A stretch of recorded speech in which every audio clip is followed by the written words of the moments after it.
DWI arrest. So if you have prior ones, if you're on your fourth one, it is now a felony. If you have a second one, now it becomes criminal. So, or your alcohol concentration is 0.16 or above. That means you're double the legal limit. Has a child in the car younger than 16 years of age in the vehicle at the time of the stop. For some reason, we are getting more and more of those where people. We had one 2 weeks ago. Guy went to go pick up his kids. He already picked up one kid from the middle school, was going to the elementary school to grab his other two kids, and he was a .32 it was 2:30 in the afternoon. So 0.32, you have to be really hardcore drinking. That's 4 times, right? Yeah, so 8, 16, 24, 30, yep. So you have to be really drinking hard to get to that level. So we're seeing that a lot more when they have kids in the car. Is under 21 years of age, which all you guys are, and refuses a pre-arrest breath test. A driver who is found to have an alcohol concentration of 0.8 or above, or refuses to take a test to determine an alcohol concentration, will receive a 7-day temporary license. At the end of the 7-day period, the offender's license will be revoked. So your first offense is a minimum of 90-day revocation. 30 days if you plead guilty to DUI or DWI. No work permit will be issued until a 15-day revocation period has passed and until reinstatement requirements have been met. A work permit is not an option for drivers with alcohol concentration of 0.16 or greater. What a work permit is basically saying, yeah, I did it, I'm sorry, but I still need to get to work. So what they'll do, what DOT does is give you a work permit where you can only drive to and from work, and then they only give you certain hours to be driving within those hours. Enrollment in the Ignition Interlock Device Program is an option, and 90 days in jail or a $1,000 fine. Ignition Interlock Device, that's hooked up to your car, so to be able to start your car and keep it running, you have to blow into this little machine to start it, and then while you're driving, it makes you re-blow every like 5 minutes or 10 minutes in different intervals to make sure that you're still not impaired. Second offense, minimum 1-year license revocation if second offense occurred within 10 years of the first offense. Enrollment in the Ignition Interlock Device Program is an option. You get 1 year in jail or $3,000 fine, and license plates are impounded. So have you guys ever heard of the whiskey plates? You guys know what those are? You've seen them on the roads. So basically what that is telling people, hey, they've gotten a DWI conviction, and now they have whiskey plates. The third offense, loss of license for a minimum of 3 years. Your license is canceled. Chemical use treatment assessment is required. That's a class that you have to go to and attend for a certain number of hours for chemical assessment. Enrollment in the Ignition Interlock Device Program is required, so you have to get one. 1 year in jail or $3,000 fine. Vehicle is forfeit and license plates are impounded. Jail or maximum bail and electronic monitoring. Electronic monitoring is ankle monitor.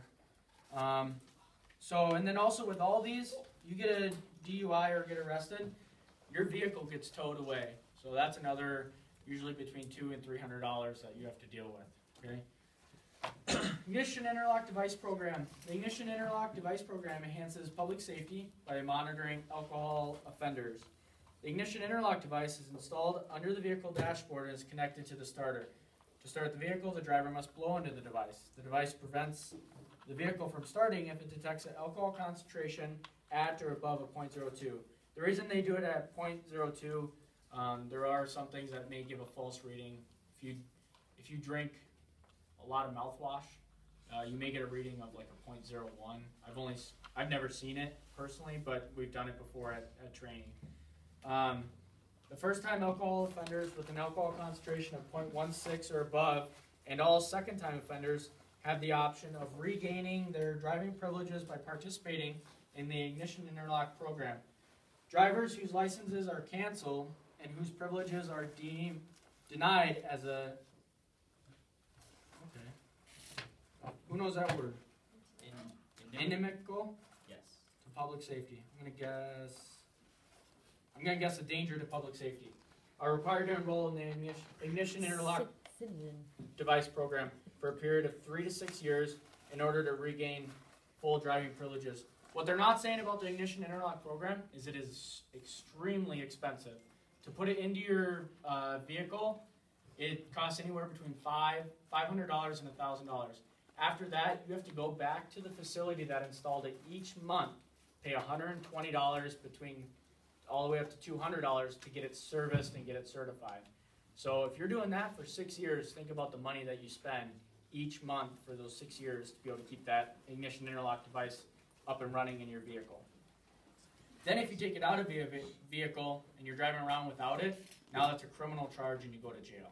So, felony DUI or DWI.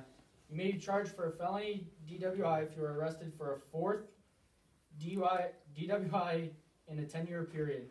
Have previously convicted of a felony DWI, have been convicted of a criminal vehicular homicide while under the influence of alcohol or drugs.